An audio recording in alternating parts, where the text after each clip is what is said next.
हमारी भावना की शुद्धि के लिए है। अब हम जैसे हमारे पिता पधार गए और उनकी हम संपत्ति का उपभोग करते, उन्होंने हमारा पालन पोषण किया, उनका हमसे संबंध नहीं, लेकिन हम तो जीवित होकर उनका संबंध मान रहे हैं ना। अब हम जब उनको सुकृत दान करेंगे, भजन का, दान पुण्य का, पिंड का, तो जिस योनि में होंगे उनको प्राप्त होगा, वो उनकी उन्नति होगी। अगर वो किसी कर्म के दंड विभाग में हैं, नरक आदि में, आप यहां भजन कर, उनका उत्थान हो जाएगा, उनका मंगल हो जाएगा। वो आपका संबंध नहीं मान रहे, लेकिन आपका संबंध है, आप जीवित हैं। आपका स्थूल शरीर जब पड़ा होता है सैया में और आप स्वप्न देख रहे होते हैं, तो आपका स्थूल जगत और स्थूल शरीर से कोई मतलब नहीं होता, लेकिन मतलब है, जगने वाले को स्थूल से मतलब होगा ना।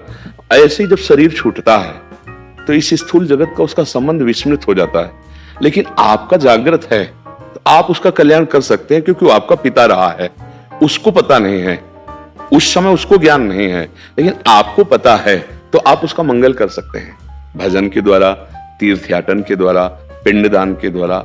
अगर आप नहीं करते हैं तो आपका कर्तव्यहीनता होगी, क्योंकि आपका कर्तव्य बनता है।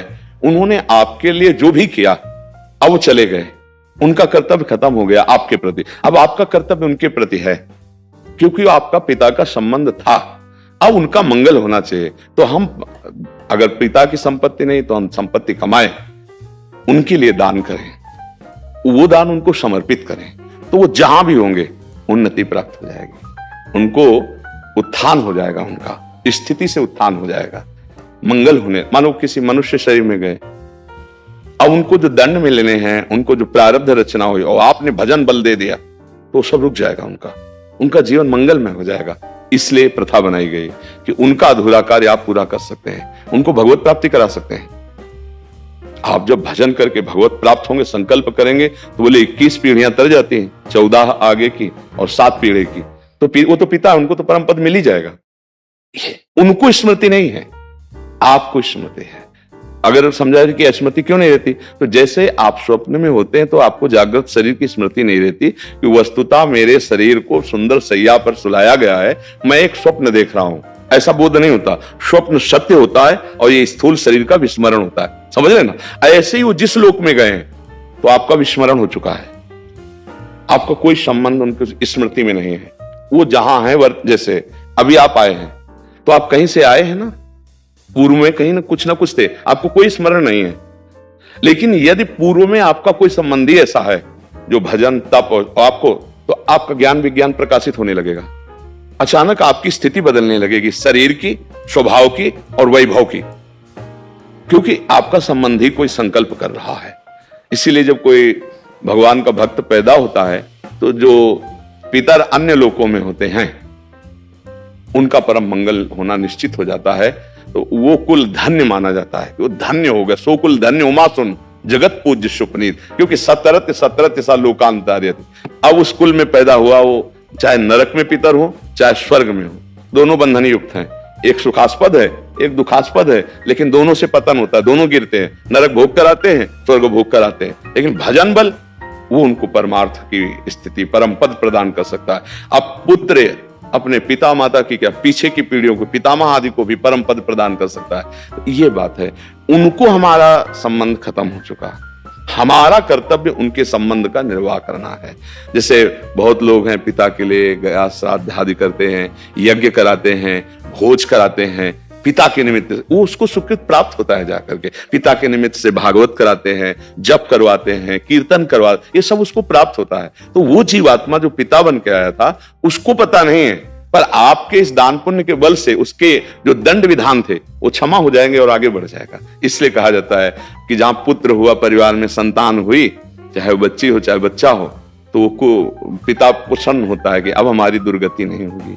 ये भजन साधन, अगर हमसे चूक हो गई तो भजन साधन के द्वारा मंगल कर देगा। लेकिन यदि ऐसा ना हुआ, तो फिर पुत्र का होना ना होना बराबर है। इसीलिए माना जाता है ना, संतान हो गई, हमारी आत्मा है, ये हमारे लिए कुछ करेगा।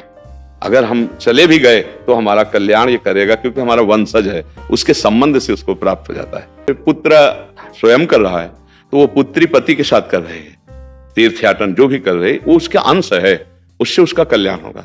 उसमें ऐसा कोई खास बात नहीं कि पुत्र ही हो तब ऐसा होगा। हाँ, ऐसा नहीं है, पूरी सामर्थ्य पुत्री में भी है। कितने ऐसे कुल हुए जिनको दोनों कुलों को पावन कर दिया, पिता पक्ष को और ससुर पक्ष को, दोनों पक्षों को पावन किया। तो उसमें ऐसा शास्त्रों में कोई विशेषता ये नहीं कि पुरुष ही होना चाहिए, पुत्र बड़ा रोल है। हाँ बिल्कुल बिल्कुल बिल्कुल, इस बात में कोई मनुष्य शरीर में गया है तो उसकी उन्नति होने लगेगी, उसकी बाधाओं का नाश होने लगेगा आपके संबंध से। उसको पता नहीं है। जैसे हम किसी के नाम पैसा ट्रांसफर करें और अपना परिचय हम ना दें और वहां तक पैसा पहुंच जाए तो धनी तो हो ही जाएगा ना।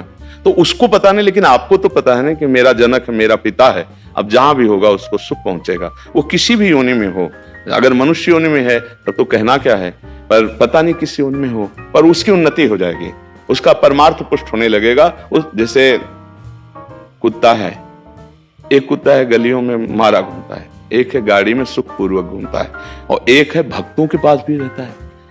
भक्त परिवार है, नाम कीर्तन कर रहे हैं, मान लो एक है धाम में वास करता है। कितने तो अब इसके सौभाग्य का जनसाधारण कुत्ता थोड़ी करेगा। जो धाम में राधा नाम कीर्तन हो रहा है, देहरी पे बैठा हुआ है, संत जन प्रसाद पाए उसको दिए, श्री जी का प्रसाद ही तो मिल रहा है। तो अब ये कुत्ता और वो एक जनरल कुत्ता, बड़ा अंतर हो गया ना। एक कुत्ता जो गली में भोजन नहीं मिलता, एक जो गाड़ी में खिड़की के खुला करके गोद में लेकर, अंतर हो गया। किसी भी योनि में हो जीव, आपका उसका तप है। मतलब वो एक अरबपति आदमी है, अपनी गोद में बैठाले हुए है, और उसका वो खिड़की खुला है, हवा आ रही, एसी गाड़ी में बैठकर कुत्ता चल रहा है, नहीं चल रहा। देखो ना, जीव है, अलग अलग उसकी स्थिति है। अगर वो पुण्यात्मा रहा तो देखो ये आया, बना किसी कर्म से स्वान, लेकिन ऐसा स्वान बना कि बाबूजी की तरह जाके गद्दे में सोता है, सर्दी में उसको कपड़ा पहनाए जाते। और एक कुत्ता है कि अगर दरवाजे में खड़ा हो जाए तो डंडा मारे बेचारा, कू कू करके, वो ना भोजन मिल रहा है ना, मतलब कितनी। एक कुत्ता है कीड़े मतलब कीड़े लगे हुए हैं, कष्ट पा रहा है। एक है खुशबू आ रही उसके शरीर से, बढ़िया नहा धोआ के सब। ये अब किसी भी योनि में उसका मंगल होगा। हमें लगता है कि सबको करना चाहिए, अपने माता पिता के लिए, अपने पूर्वजों के लिए कुछ माला भजन करके, इससे सबसे बड़ा दान है। रुपया पैसा का तो दान ठीक है करे ही, लेकिन ये जरूर करे कि राधा राधा राधा 5 माला जपा, तो आज की 5 माला हम अपने पिता को देते हैं, इतना बड़ा कल्याण हो जाएगा 5 माला नाम जप करके। और अगर आप रोज 1 माला दें, पिता है तो उनका कल्याण हो जाएगा। ये गुप्त बात है आंतरिक, कि वो आपसे संबंध नहीं रखते, लेकिन आप जीवित हैं, आप उनसे संबंध रखते हैं, तो ऐसा करना चाहिए।